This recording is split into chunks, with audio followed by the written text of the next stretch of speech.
अस्सलाम वालेकुम students. So basically हमारा मैनेजमेंट का जो चैप्टर है वो लास्ट चैप्टर रह गया, जिसमें से कुछ थोड़ा सा पोर्शन आपके मिड टर्म में इंक्लूड है, तो इसको पढ़ना लाजमी है। आपके 2 लेक्चर बेसिकली इस वीक में होने चाहिए थे और हमारे अभी 3 लेक्चर पेंडिंग पे थे, और मैं कोशिश करूँगा कि आपको इस चैप्टर के 3 पोर्शंस बना दें। हम लास्ट चैप्टर है और कोशिश पोर्शन इस तरह के बन रहे कि हम 30% करके हर लेक्चर के अंदर 14th, 15th और 16th के अंदर हम इसे कवर कर लें। और स्टार्ट करते हैं अपना लेक्चर। इतना मुश्किल चैप्टर नहीं है, बिल्कुल आसान सा है, जो ऑपरेशन से रिलेटेड है। ऑपरेशंस मतलब प्रोडक्शन से रिलेटेड पूरा का पूरा चैप्टर है। बिल्कुल आसान चैप्टर है। कॉन्सेप्ट देने की कोशिश करूंगा मैं आपको, जो हम ऑलरेडी हमें पता है कि कंसेप्ट ज़्यादातर के यहाँ पे लिखे हुए हैं हमारी बुक के अंदर, साइड पे डेफिनेशंस लिखी हुई हैं, वही इंक्लूडेड है इसके अंदर। आप इसको एक दफ़ा देख लो तो आपके लिए लाजमी है, क्योंकि मैं पहले बता रहा हूँ कि ये पढ़ना लाजमी है आपके लिए।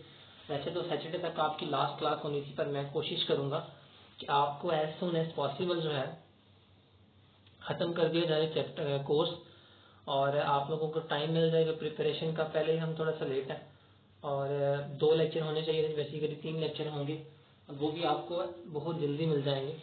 सो स्टार्ट करते हैं टाइम वेस्ट किए बिना, कि हमें बेसिकली पढ़ना क्या है। चैप्टर 7 है मैनेजिंग ऑपरेशंस। मिड टर्म से रिलेटेड अभी तक कोई क्वेश्चंस या क्यूरीज नहीं पूछी गई हैं। होप्स हो कि आपको चीज़ें क्लियर हो गई हैं।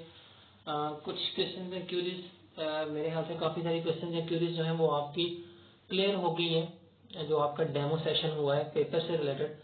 पर लेकिन बहुत से बच्चों का कोई इशू भी आया पर लेकिन उन्होंने उस तरह इशू रेज नहीं किया। सो आप लोग इस चीज़ के लिए प्रिपेयर रहें कि आप लोगों ने अपनी तरफ से क्लियर कर दिया है कि आप लोग क्लियर हैं हर चीज़ से रिलेटेड। आप मिड टर्म के लिए तैयार हैं कि जिस तरह से भी मिड टर्म ऑनलाइन हमें देना है हम वो दे लेंगे। अगर कोई क्यूरी आ रही है, कोई प्रॉब्लम है, तो उसे पहले रिजॉल्व करें, जितना टीचर से कंसल्ट करें उसे।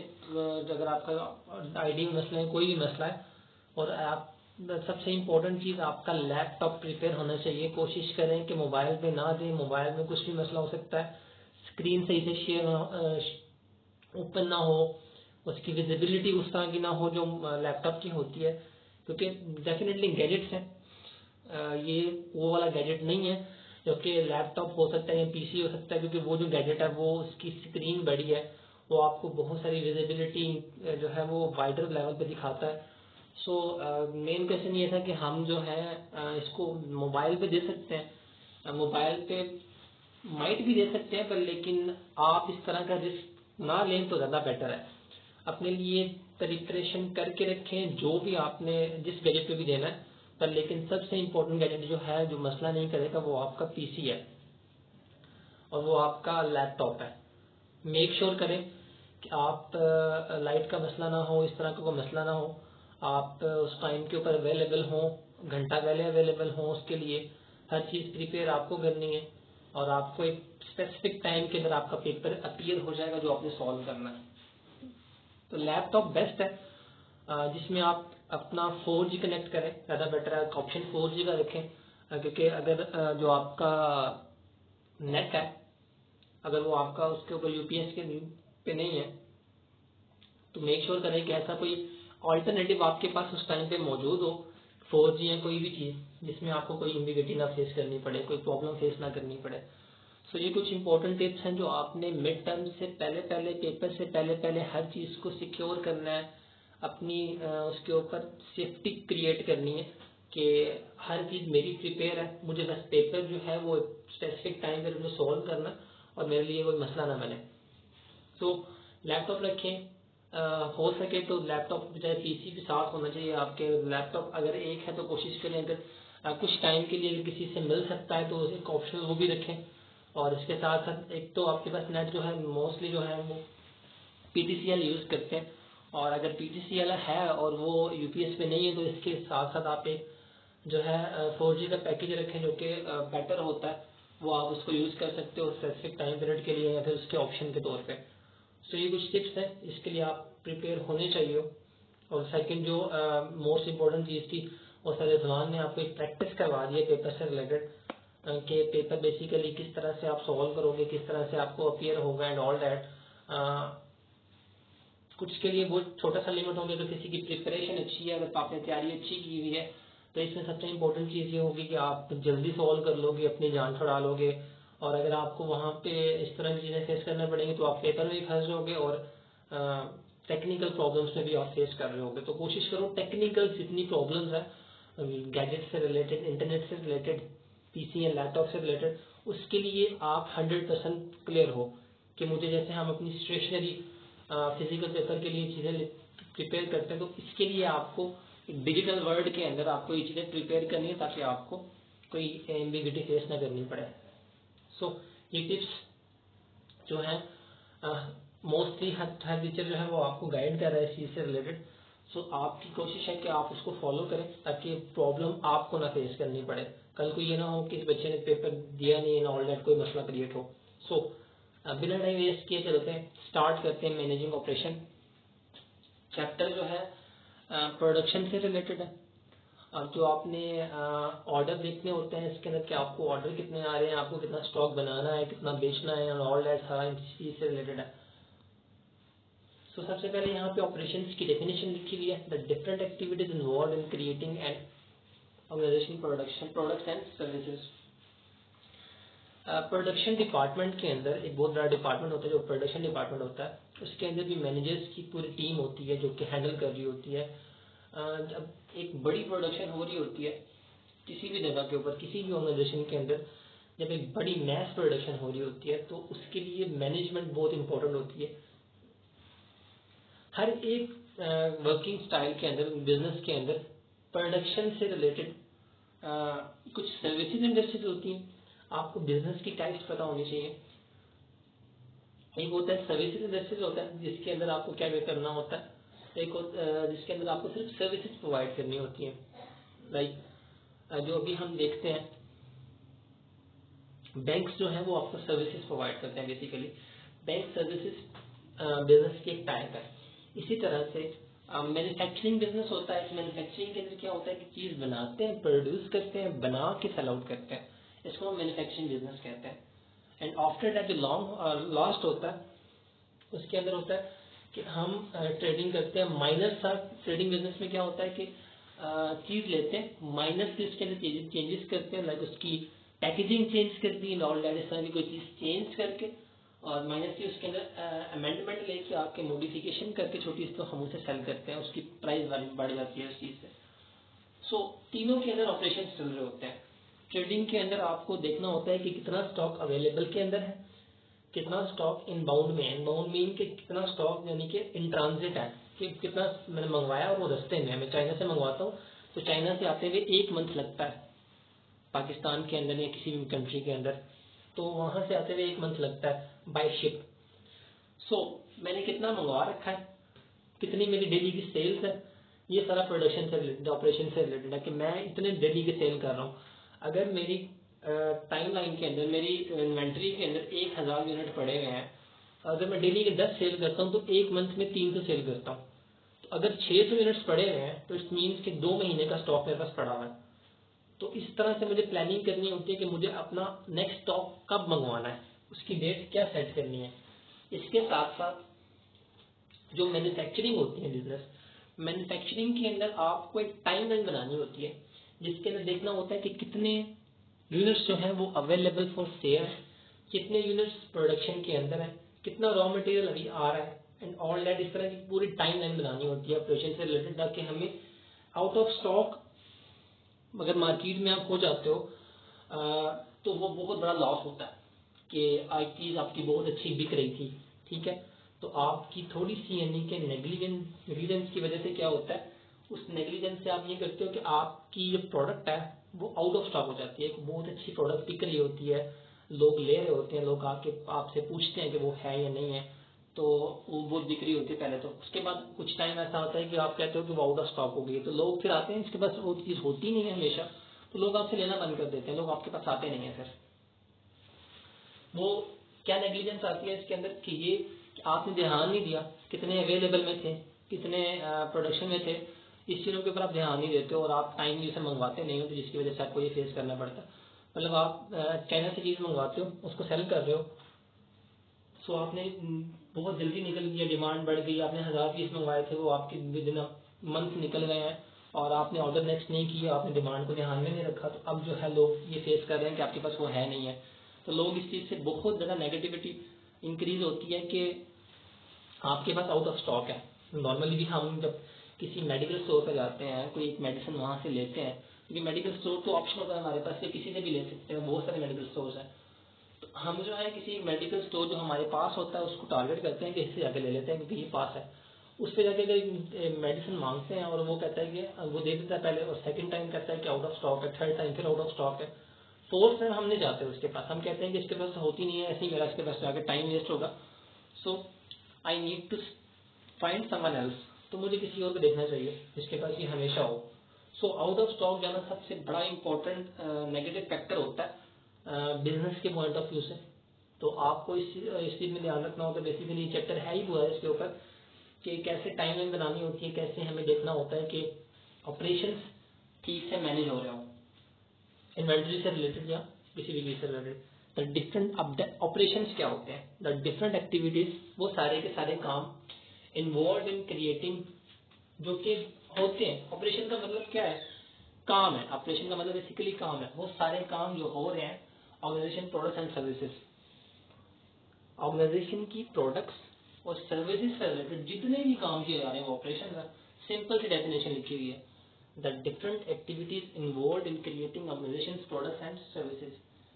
एक सर्विसेज बिजनेस है या मैन्युफैक्चरिंग बिजनेस है या ट्रेडिंग बिजनेस है, जिस भी तरह का बिजनेस है, किसी भी टाइप का बिजनेस है, उसके अंदर जितनी भी एक्टिविटीज हो रही हैं उसकी प्रोडक्ट से रिलेटेड या सर्विसेज बिजनेस से रिलेटेड, उसको हम कहते हैं ऑपरेशंस। Operations managers. अब जो बंदा ये ऑपरेशंस परफॉर्म कर रहा होता है उसको ऑपरेशन मैनेजर कहेंगे। सिंपल सा मतलब कि जो भी बंदा ये परफॉर्म कर रहा है, जो भी बंदा ये सारे काम कर रहा है regarding products and services of the organisation, organisation की सर्विसेज और प्रोडक्ट से रिलेटेड जो भी ये बंदा काम कर रहा है उसको हम ऑपरेशंस मैनेजर कहते हैं। कि मतलब ये मैनेजर वो है जो कि सारे ऑपरेशंस को डील कर रहा है। पीपल हु मैनेज ऑपरेशंस, उसको हम क्या कहते हैं, ऑपरेशन, या जो बंदा परफॉर्म कर रहा है उसको हम ऑपरेशंस मैनेजर्स कहते हैं। बिल्कुल सिंपल सी डेफिनेशन लिखी हुई है, इसमें कोई डिटेल नहीं है इस तरह की आपको समझना है। बुक के अंदर भी अगर रीडिंग में जाओगे तो वो यही लिखा हुआ है कि अगर ऑपरेशन के अंदर सेलिंग डिपार्टमेंट है, ठीक है, सेलिंग डिपार्टमेंट के अंदर क्या करना होता है कि आपको जाकर डोर टू डोर जो है रिटेल शॉप्स जो होती हैं, डिस्ट्रीब्यूटर जो है अपने रिप्रेजेंटेटिव बेचता है। जैसे हमें मेडिकल रैप के अंदर ये एग्जांपल नजर आती है कि मेडिकल रैप वाले डिफरेंट जो आउटलेट्स होती हैं, जहाँ डिफरेंट मेडिकल स्टोर्स होते हैं, डिफरेंट स्टोर्स के ऊपर लोगों को बेचते हैं। मेडिकल रैप एक रिप्रेजेंटेटिव होता है मेडिकल का, कि वो हमारी कंपनी को जाके रिप्रेजेंट करें, बताएं ये चीज़ें हैं, ये जो कंपनी जो है ये सेल कर रही है, उस स्टोर के ऊपर जाके बात करते हैं। तो ये जितना भी काम कर रहा है मेडिकल रैप वाला पर्सन, ये क्या है, ये ऑपरेशन मैनेज कर रहा है। ये बेसिकली अपना एक ऑपरेशन डील कर रहा है प्रोडक्ट से रिलेटेड और जाके वो इंफॉर्मेशन दे रहा है। तो जितने भी लोग इस चीज़ को मैनेज कर रहे होते हैं, ये काम परफॉर्म कर रहे होते हैं प्रोडक्ट से रिलेटेड या सर्विसेज से रिलेटेड, उसे हम कहते हैं operation managers, operations managers. So second slide के अंदर आते हैं, प्रोडक्टिविटी क्या होती है, एफिशिएंसी क्या होती है। बेसिकली ये कोर कंसेप्ट है मैनेजमेंट के कि प्रोडक्टिविटी क्या होती है और एफिशिएंसी क्या होती है। The output produce by the given input. अब जो आपको जो आउट प्रोडक्टिविटी का मतलब होता है कि आप एक आउटपुट प्रोड्यूस करते हो। आउटपुट का मतलब होता है कि रिजल्ट या चीज का बनना, ठीक है। सपोज करते हैं कि एक एग्जांपल कोट करते हैं यहाँ पे कि हम एक मोबाइल बना रहे हैं, ठीक है। उसके अंदर मटेरियल कौन कौन से हैं, क्या क्या इनपुट चाहिए उसे, प्लास्टिक चाहिए, स्टेनलेस स्टील चाहिए, जो भी मटेरियल का बना रहे हैं हम, उसके अंदर हम डालते हैं प्लास्टिक, स्टेनलेस स्टील के कुछ पार्ट्स होते हैं उसके अलावा उसका कैमरा होता है। ये सारी चीज़ें जो है ना हम उसके अंदर डालते हैं और ये सारी इनपुट देते हैं और उसके बाद हमें एक आउटपुट मिलती है, एक मोबाइल जो है बन के सामने आता है और वो एक फाइनल डिज़ाइन होता है, फाइनल एक गैजेट होता है, फाइनल एक चीज़ होती है। सो अगर हम ग्रोसरी से रिलेटेड अगर हैं आइटम्स, ग्रोसरी से रिलेटेड अगर हमारे पास आइटम्स हैं और हम कुछ खाने की चीज़ें बनाते हैं, अगर हमारा रेस्टोरेंट है तो उसके अंदर क्या होता है कि अगर बिरयानी हम बना रहे हैं तो उसके अंदर इनपुट्स क्या होती हैं, इनपुट्स मसाले होते हैं, राइस होते हैं एंड कुछ वेजिटेबल्स होते हैं लाइक ऑनियन या इस तरह की चीज़ें। तो वो हम सारी इनपुट देते हैं और उसके बाद हमें आउटपुट मिलती है। The output produce by the given input. Given का मतलब क्या है, जो हमारे पास लिमिटेड सी चीज़ें होती हैं। अब हमारे पास लिमिटेड सी चीज़ें हैं, सपोज कर लें कि हमारे पास, आपको पता है कि जब टमाटर महंगे हुए थे तो हमने इसके अंदर क्या किया था, हमें ऑप्शन दी जाती है कि दही यूज़ कर सकते हैं। तो हमारे पास ऑफ टमाटर नहीं है, सपोज कर लें कि नहीं है, यहाँ महंगे पड़ते हैं, हम इतना नहीं यूज़ कर सकते, तो हम उसका ऑल्टरनेटिव देखते हैं कि ये यूज़ कर सकते हैं। सो जो हमारे पास गिवन इनपुट है, गिवन रिसोर्सेज है, उसके अंदर बेस्ट आउटपुट क्रिएट करना, बेस्ट आउटपुट निकालना, उसे प्रोडक्टिविटी कहते हैं।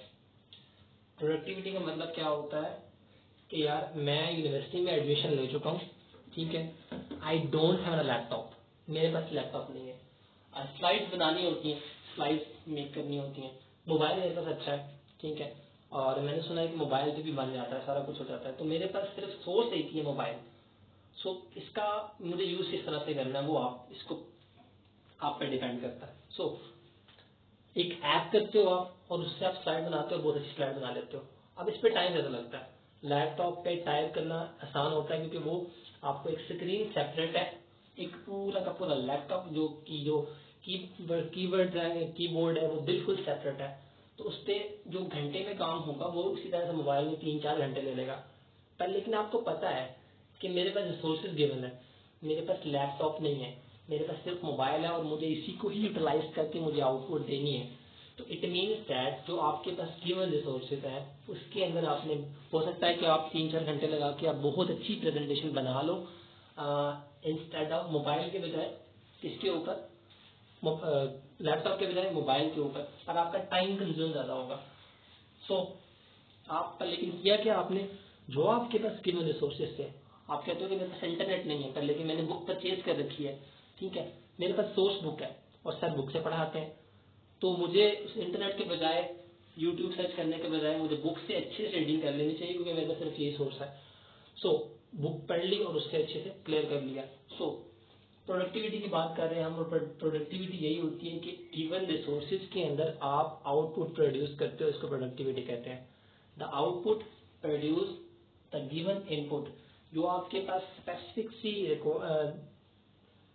रिक्वायर्ड इनपुट होती है उसको यूटिलाइज करके, उसको इस्तेमाल में लेके आके आप एक आउटपुट प्रोड्यूस करते हो, उसको हम प्रोडक्टिविटी कहते हैं। आफ्टर दैट नेक्स्ट है productivity of labour. Productivity of labour, unit output divided by the some measures of the, अब आपके पास जो लेबर काम कर रही है, ठीक है, आपने देखना है कि पर लेबर मुझे पड़ कितने की रही है। यूनिट आउटपुट का मतलब है जितने यूनिट आपने प्रोड्यूस किए हैं, जितनी आपने प्रोडक्ट्स बनाई है, 1000 बनाई है, 5000 बनाई है, 15000 बनाई है, जितनी भी आपने यूनिट्स प्रोड्यूस की है उसको डिवाइड कर दें by some measures of labour input. जो आपकी लेबर है उसकी कॉस्ट पे कर दें जितनी आपको पड़ रही है, उसके ऊपर कर देंगे लेबर की एक्चुअल क्वांटिटी के ऊपर कर देंगे जितनी वो आपने हायर की हुई है। सो तो ये पता चल जाएगा कि लेबर की प्रोडक्टिविटी क्या है, एक बंदा कितनी चीजें बना सकता है एक दिन के अंदर, आपको यहाँ पे ये पता चल जाएगा। अगर आपने 15,000 फैक्ट्री में बंदे रखे हुए हैं कि बहुत बल्क फॉर्म में फैक्ट्री है और आपने बहुत ज्यादा बंदा रखा हुआ है, हायर किया हुआ है, तो आपको बहुत मुश्किल होता है निकालना ये कि एक बंदा बेसिकली एक प्रोडक्ट बनाने में कितना टाइम लेता है, या छोटी प्रोडक्ट है तो एक दिन में वो कितनी बनाता है, एक घंटे में कितनी बनाता है, हर चीज फाइंड आउट की जा सकती है।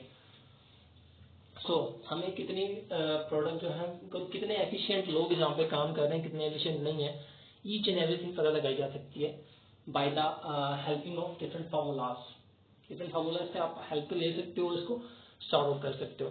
Unit output divided by some measures of labour input, तो आप जितने यूनिट्स प्रोड्यूस किए, जितने यूनिट्स बनाए हैं उसको डिवाइड कर दो अपनी लेबर इनपुट के ऊपर, जितनी आपने लेबर लगा रखी है, तो इससे आपको क्या निकल आएगा, प्रोडक्टिविटी ऑफ लेबर निकल आएगी। प्रोडक्टिविटी ऑफ लेबर आपको निकल के सामने आ जाएगी, वो आपको हेल्प करेगी कि कितनी लेबर आपकी स्पेसिफिक काम के लिए यूज हो रही है।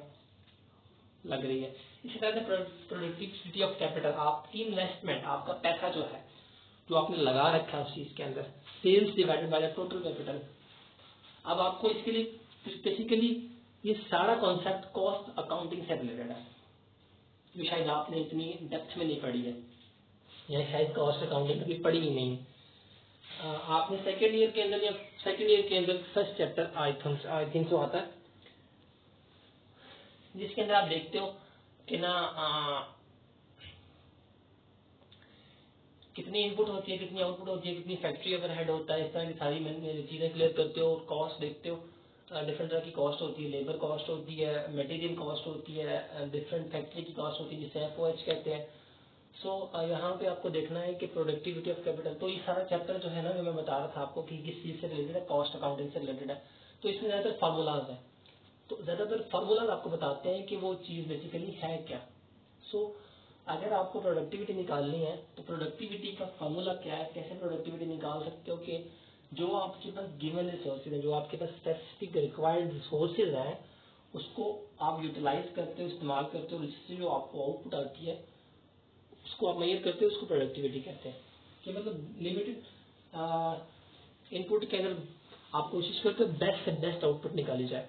कि मेरे पास बिरयानी बनाने के लिए कुछ बहुत स्पेशल मसाले नहीं है, पर लेकिन कुछ इम्पोर्टेंट चीजें हैं मेरे पास, तो मैं बना सकता हूँ उसको, या बना सकते हैं। तो आप उसको यूज करके उसकी हेल्प से उसको यूटिलाइज कर सकते हैं, उसको कन्वर्ट कर सकते हैं इन बेस्ट आउटपुट, बेहतर से बेहतर आउटपुट के अंदर। इसी तरह से आ गया प्रोडक्टिविटी ऑफ लेबर, जिसको सिंपल सा फॉर्मूला है कि आप अपनी आउटपुट को डिवाइड करते हैं अपनी लेबर इनपुट्स के ऊपर, जिसपे आपको हेल्प होती है कि आपको पता चलता है कि बेसिकली मेरी आउटपुट जो है उसके ऊपर लेबर लग कितनी रही है। इसी तरह से एक सिंपल सा फॉर्मूला है कि जितनी आप सेल करोगे, sales divided by the total capital invested in the business. जितने की सेल की है, एक चीज 2 की बनाई, 5 की बेची, 3 रुपए प्रॉफिट है। तो जो 5 है उसमें वो आपने जो चीजें बेची है, जो आपने 5 का यूनिट बेच रहे हो आप, जिसपे 3 का प्रॉफिट है, ठीक है, और आपने 10,000 बेची, 10,000 मल्टीप्लाई बाय 5, तो ये आपका 50,000 आएगा, मतलब 50,000 की आपने सेल की है। तो इट मीन्स दैट आपने 20,000 लगाया, तो इसको इस पर डिवाइड कर दो तो पता चल जाएगा आपको बेसिकली कैपिटल की प्रोडक्टिविटी क्या है आपकी, ये आपको हेल्प हो जाएगी। आफ्टर दैट नेक्स्ट स्लाइड में ये यहाँ तक रखेंगे क्योंकि इतना बड़ा चैप्टर नहीं है, और यहाँ पे हम बात ले जाएंगे जो भी है। 3 स्लाइड ही इस चैप्टर में लिए क्योंकि हमने जो शुरू में बातें की थी, मैंने आपको जो मिड टर्म से रिलेटेड हेल्प की है, मिड टर्म से रिलेटेड बताया है क्या क्या चीजें क्लियर होनी चाहिए, तो उसमें टाइम ज़्यादा लग गया, तो हम इसको 30 मिनट्स के ऊपर समाप्त करेंगे इस लेक्चर को, ताकि हम बाकी के अंदर जो है ना, इतना बड़ा चैप्टर नहीं है तो हम आसानी से कवर कर लेंगे जो भी हमारा टाइम रिक्वायर्ड है 3 लेक्चर्स का। So after that production system, how the flow of work is figured. Flow of work का मतलब होता है कि वही जो मैंने आपको शुरू में बताना शुरू किया है, शुरू में हेल्प करनी शुरू की है, बताना ये था कि जो बताया था सॉरी लास्ट के अंदर, कि आउट ऑफ स्टॉक नहीं जाना, काम इस तरह स्मूथली होना चाहिए जिसमें आपकी आईज जो है इस चीज के लिए तैयार रहे, ये चीज देख रही हो कि कितने ऑर्डर आ रहे हैं, ठीक है, और कितने ऑर्डर जो है रिक्वायर्ड स्टॉक पड़ा हुआ है और कितना मंगवाना है, और ऑल दैट सारी चीज के ऊपर देख रहे हो। तो अगर आप टाइमली इसको मैनेज कर रहे हो, पता है आपको कि अवेलेबल में कितने पड़े हुए हैं, आपको पता है कि मतलब इन बाउंड में कितने, इन ट्रांजिट कितने मंगवा चुका हूँ। सो अगर ये आपने हर चीज के लिए प्रिपरेशन की हुई है, टाइमलाइन बनाई हुई है, तो इट मीन्स दैट कि आपका work system, production system smoothly चलेगा। How the flow of work is configured, कि आप अपने वर्क का जो फ्लो है, इससे सेल होने का, इन्वेंट्री आने का, उसका एक टाइमलाइन बनाई हुई है, उसके लिए प्री प्लानिंग कर रखी है आपने, सो ये आपको हेल्प करेगा। प्रोडक्शन सिस्टम क्या होता है कि कैसे तैयार रहा जाता है एक वर्क के, जो आपका काम कर रहे हो उसके फ्लो को देखने के लिए। Job shop production system sorry production system use when items are ordered individually. अब जब आप जॉब शॉप का मतलब होता है कि ऐसा एक सिस्टम जिसमें आप हर एक आइटम को ऑर्डर कर रहे होते हो और उसको स्पेसिफिकली चेक कर रहे होते हो, उसको हम जॉब शॉप की टर्म में लेके आते हैं, उसका एक कॉन्सेप्ट जॉब शॉप है। स्मॉल बैच का मतलब क्या है कि आप एक स्मॉल क्वांटिटी मंगवाते हो, सपोज करो कि आपने एक नई प्रोडक्ट लॉन्च की है, तो आप उसके फिर वो लाखों पीसेस नहीं बना लेते, आप स्पेसिफिक से पीसेस बनाते हो, 100, 400, 500, 1000 इतने बनाते हो और वो टेस्ट करते हो, जिसको हम स्मॉल बैच कहते हैं। Production system use when customers order in small batches but when each order is different. पर लेकिन हर एक डिफरेंट होता है, पर लेकिन इसमें आप एक स्मॉल बैच बना लेते हो, छोटी सी उसको क्वांटिटी रखते हो उसके अंदर और उसको आप ऑर्डर करते हो। Assembly line production, assembly line production का मतलब क्या होता है, ये पहले हम बिजनेस के अंदर इस कॉन्सेप्ट को देख चुके हैं कि मैंने आपको बताया था कि असेंबली लाइन प्रोडक्शन का मतलब होता है कि एक शर्ट बन रही है, तो एक बंदा जो एक टेलर है उसको हम काम पे रखते हैं और वो एक पूरी शर्ट बनाता है 4 घंटे के अंदर। वो सारा कुछ खुद करता है, स्टिचिंग खुद करता है, जो है उसकी स्विंग खुद करता है, सब कुछ खुद कर रहा है, वो हर एक काम वो खुद कर रहा है, बटन वो लगा रहा है, सारा काम वो खुद कर रहा है, 4 घंटे में वो ही काम करता है। तो असेंबली लाइन का मतलब होता है कि हम 4 टेलर्स को लाइन में बिठाते हैं, एक जो है उसका कॉलर लगाएगा, एक उसकी जो है वो स्टिचिंग करेगा, एक बटन लगाएगा, इस तरह से वो काम कर रहे हैं।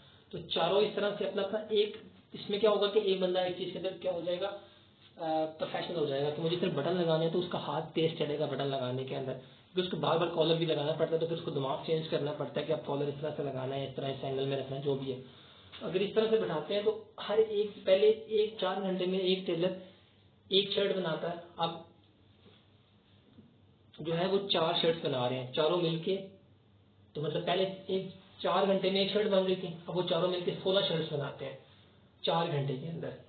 सो इससे प्रोडक्टिविटी इंक्रीज होती है, इसको हम कहते हैं assembly line production. It means that कि आप मिलके काम करते हो और किसी एक पर्सन को एक स्पेसिफिक टास्क दे देते हो, ताकि हमें जो 4 घंटे में एक शर्ट मिल रही है, हमें जल्दी देना है काम और मैस प्रोडक्शन करनी है, तो हम इनको असेंबली लाइन स्ट्रेटेजी अप्लाई करते हैं। इस पर काम करके तो हम जल्दी काम कर सकते हैं और 4 घंटे में 16, यानी कि 4 घंटे में एक बनना और 4 घंटे में 16 बनना जमीन आसमान का फर्क है। तो हम उसके असेंबली लाइन प्रोडक्शन वाला सिस्टम यूज करके हम उसको एफिशिएंट कर सकते हैं और मैस प्रोडक्शन कर सकते हैं। System use to mass produce large, जब हमें बहुत ज़्यादा चीज़ बनानी होती है तो हम ये वाला सिस्टम यूज करते हैं। Large volume of standardised product. So special standardised product का मतलब होता है कि स्पेशल प्रोडक्ट नहीं है, स्टैंडर्डाइज्ड प्रोडक्ट है, शर्ट बनानी है बस आपने और वो नॉर्मल बिक रही है, तो इसको जल्दी से जल्दी बना के बस देना है, क्योंकि लोग लेने के लिए बेताब है। कोई स्पेशल नहीं है, कोई इसके लिए कोई होमवर्क नहीं करना पड़ेगा, कोई स्पेशल दिमाग नहीं लगाना पड़ेगा, सिंपल सा काम है। तो ऐसी प्रोडक्ट स्टैंडर्डाइज्ड प्रोडक्ट होती है। तो इसके लिए हम असेंबली लाइन प्रोडक्शन का कॉन्सेप्ट यूज करते हैं और उसको बल्क में बनाते हैं और जितना जल्दी बना सकते हैं उसको बनाने की कोशिश करते हैं। कंटिन्यूस फ्लो प्रोडक्शन, जो प्रोडक्शन रेगुलर बेसिस पे रहती है। कुछ प्रोडक्शन होती है कुछ टाइम के लिए बंद हो जाती है, फिर उसका सीजन आता है, फिर वो स्टार्ट करते हैं, तो लेकिन कुछ ऐसी होती हैं जो जिनका सीजन के अकॉर्डिंग नहीं चल रहा होता, वो ठीक ठीक से वर्क कर रही होती हैं और उसको लिए ठीक ठाक टाइम चाहिए होता है, मतलब वो पूरा ईयर चल रही होती है। Production system that continuous produce standardised output that flows out of the system. इसके लिए हमें 12 महीने 12 के 12 महीने जैसे खाने की चीजें होती हैं, ठीक है। कुछ चीजें ऐसी होती हैं, मतलब हमारा ये नहीं है कि हम 7 अप, कुछ सेल कम हो जाती है जब हम ये सर्दियाँ आती हैं, तो जो हमारी बॉटल्स होती हैं, जो 7 अप पेप्सी वगैरह होती हैं, थोड़ा कम हो जाती हैं, पर लेकिन चल रही होती हैं। तो इस तरह की कुछ चीजें होती हैं जो कि पूरी कॉन्टिन्यूसली प्रोडक्शन चल रही होती है। तो इसके लिए हमें बहुत ध्यान रखना पड़ता है कि ये इसकी टाइमलाइन कैसे सेट करनी है स्टैंडर्डाइज्ड प्रोडक्ट के लिए, जो कि पूरा साल चलती हैं। सो होप्स हो कि आपको ये 3-4 स्लाइड समझ आ गई होंगी। बेसिकली हम पढ़ रहे हैं मैनेजिंग ऑपरेशन को वैसे मैनेज किया जाता है। इसके लिए ऑपरेशन बताया गया है कि ऑपरेशन की डेफिनेशन क्या है। जितने भी प्रोडक्ट से रिलेटेड या सर्विस से रिलेटेड काम हो रहे होते हैं ऑर्गेनाइजेशन के अंदर, उसको हम ऑपरेशन कहते हैं। इसके बाद जो भी काम कर रहा होता है उस पर्सन को ऑपरेशन मैनेजर्स कहते हैं। आफ्टर दैट प्रोडक्टिविटी क्या होती है, जब आप गिवन इनपुट में से अपनी जो आउटपुट प्रोड्यूस करते हो उसको हम प्रोडक्टिविटी कहते हैं। इसके बाद जो आपकी आउटपुट आती है उसको आप डिवाइड कर देते हो अपने लेबर के साथ। लेबर जो आपने लगा रखी है, इनपुट लेबर का मतलब है जो आपने लेबर काम पे लगा रखी है, उसके साथ तो आपके पास प्रोडक्टिव लेबर आ जाएगा कि ये काम किस तरह से हो रहा है, कितनी लेबर किस तरह से काम कर रही है और एक लेबर कितनी देर में ये बनाता है। प्रोडक्टिविटी ऑफ कैपिटल, जितनी आप सेल करोगे उसको डिवाइड कर दो आप अपनी कैपिटल के ऊपर, तो आपके पास पता चल जाएगा कि प्रोडक्टिविटी ऑफ कैपिटल क्या है, कैपिटल से कमाया कितना बेसिकली मैंने।